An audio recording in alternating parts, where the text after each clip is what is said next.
Hello everybody, I welcome you all to today's class.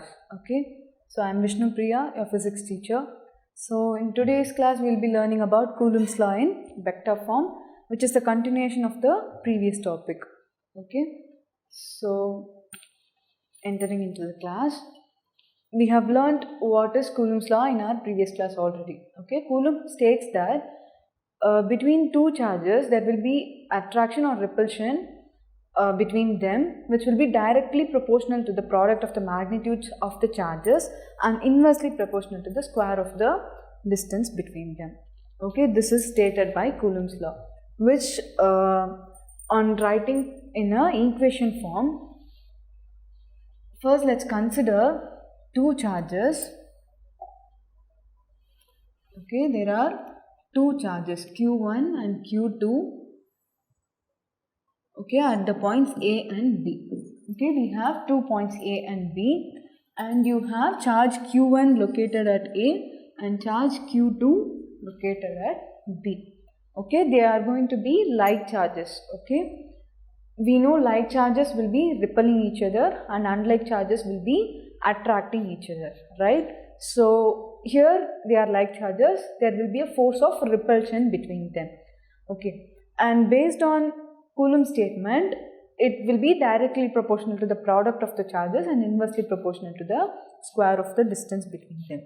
Okay, right? So from that I am marking F12. This is charge Q1 and this is charge Q2, right? So F12 will be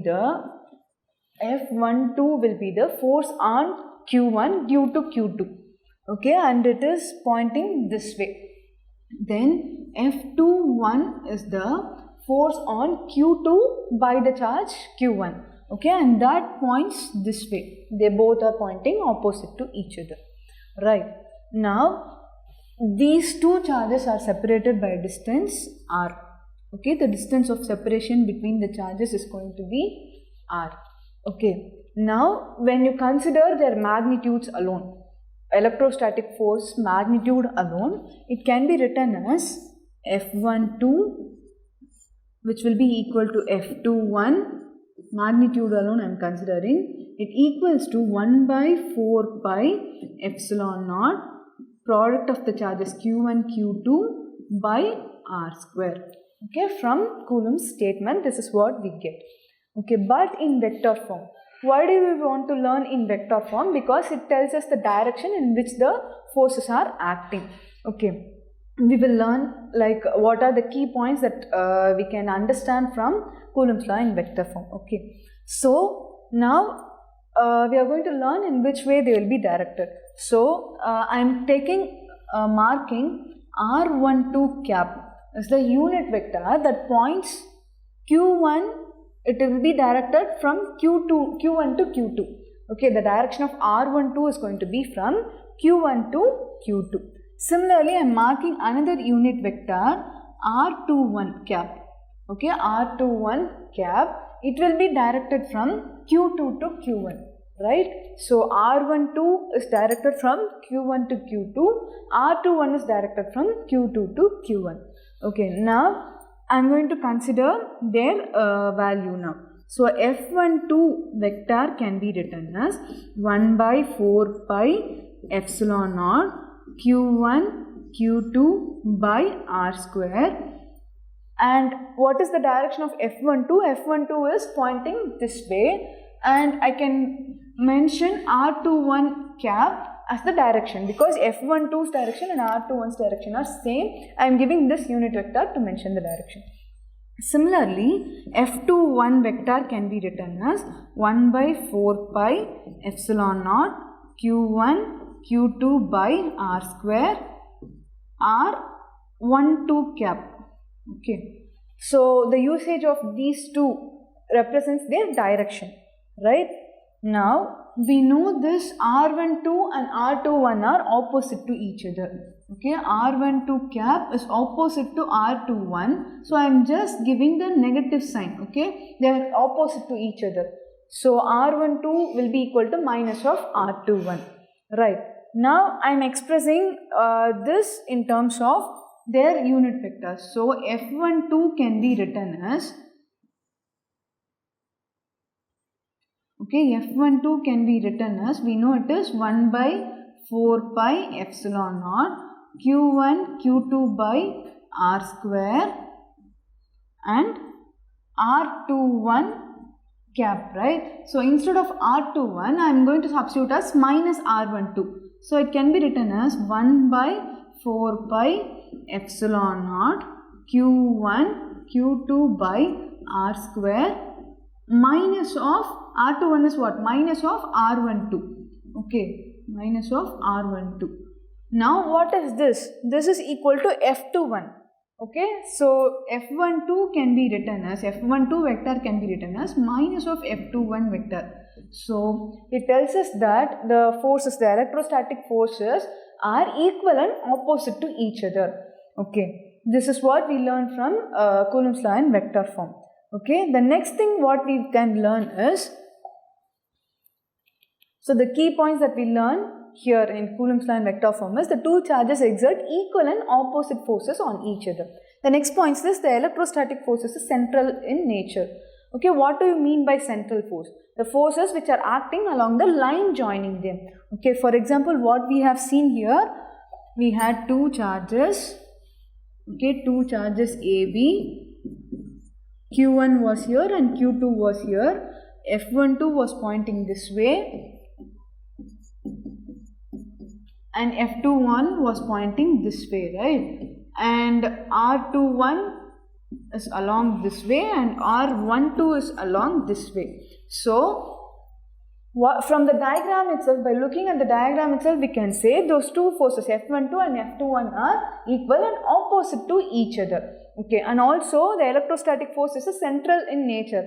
By that we mean that the force is acting along the line. Okay, the force will be acting along the line joining them. Okay, that's the meaning of electrostatic force, to be central in nature. So these are the two things that we can learn Coulomb's law in vector form, other than just the scalar form. Okay, the next topic that we are going to learn is force between two charges in terms of their position vectors. Okay, you all would have learned what are position vectors, right, in grade 11. The line joining a point to the origin is known as the position vector. So here in this diagram, we have those two charges Q1 and Q2 we have, and their respective position vectors are R1 and R2. Okay, and the distance of separation between Q1 and Q2 is R.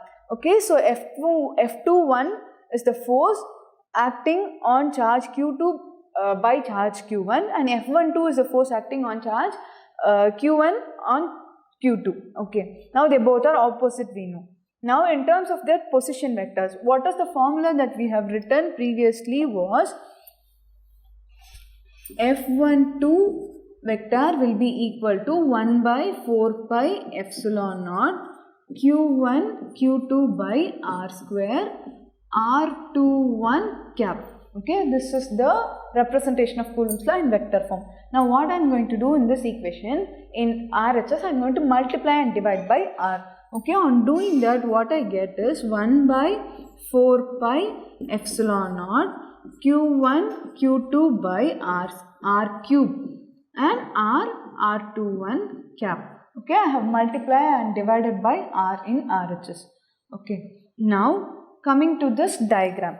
Okay, I am just marking this as point A and this as point B. Now let this be the one vector. Okay, let OB be one vector and BA be the another vector. Okay, now do you remember triangle law of addition, which you would have learnt in grade 11? What does that state? When you have two sides of a triangle to be the vectors, then the resultant will be the third side, the closing side of the triangle. So as per that, we can write OA to be equal to OB plus BA. Okay, so which can be written as, I can rewrite this equation as BA vector to be equal to OA vector minus OB vector, right? Now BA vector is nothing but R21 cap. Okay, its magnitude is R and its direction is R21. Then what is OA? OA is nothing but R1. R1 vector and OB is R2 vector, right? So R21 can be written as R1 minus R2. So what I am going to do in this equation, instead of R1 square, instead of R, what I am going to do is, R will be, instead of R we can just write magnitude of R1 vector minus R2 vector, and instead of R21 cap we can mention R1 vector minus R2 vector.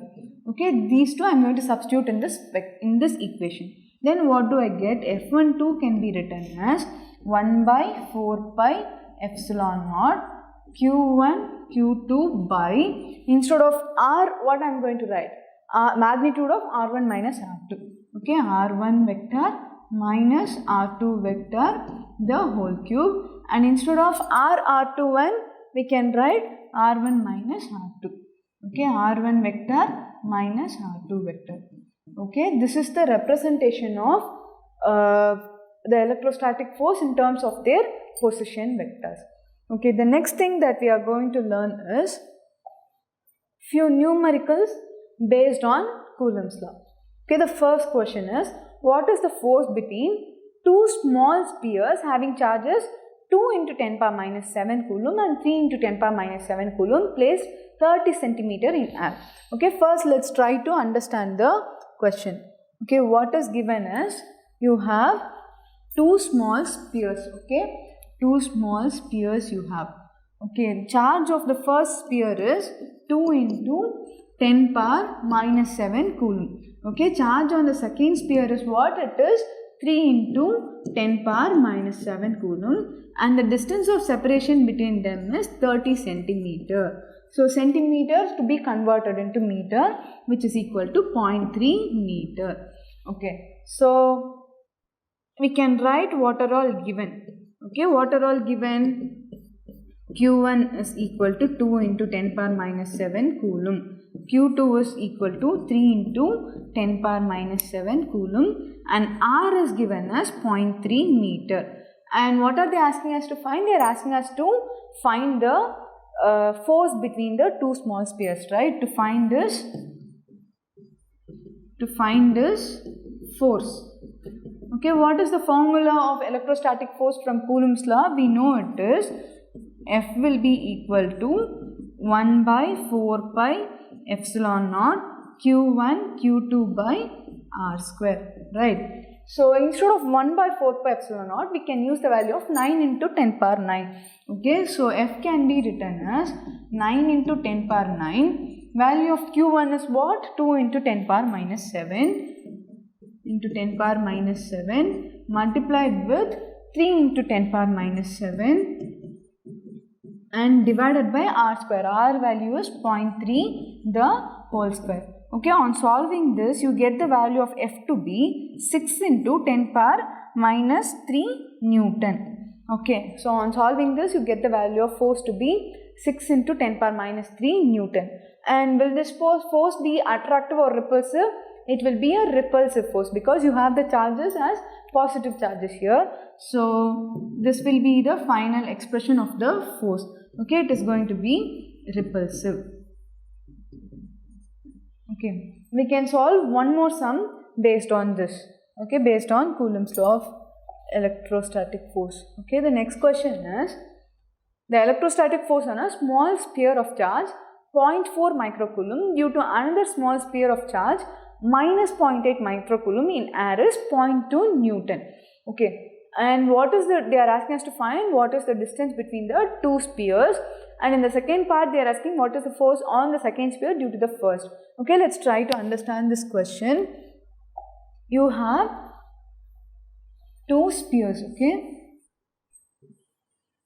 and charge on the first sphere is Q1 is 0.4 microcoulomb, so 10 power minus 6 coulomb. Then Q2 is minus 0.8 microcoulomb.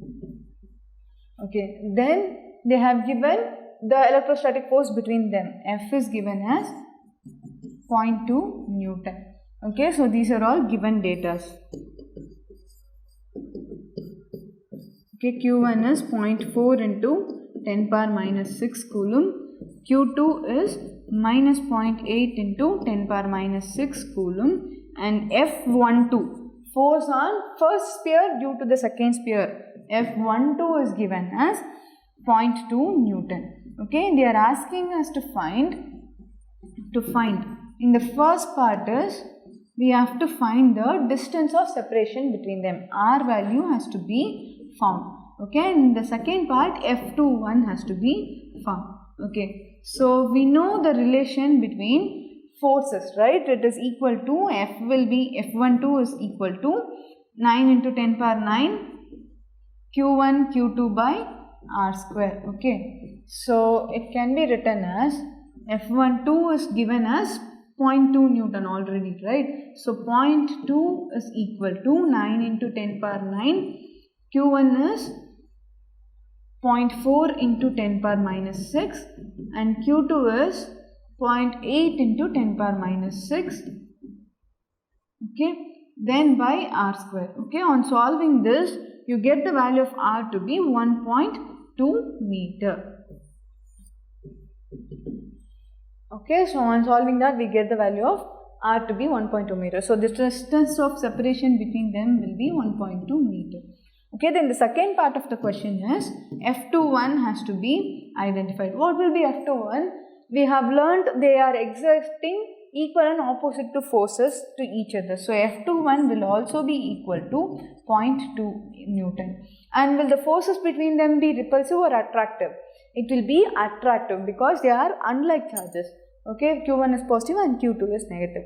Okay, so in this question we have obtained the distance of separation between the two charges and we found the force on charge 2 by charge 1. Okay, so that's about today's thing. In our next class we will be learning further more about Coulomb's law, principle of superposition of forces, and also few numericals. Okay, thank you all.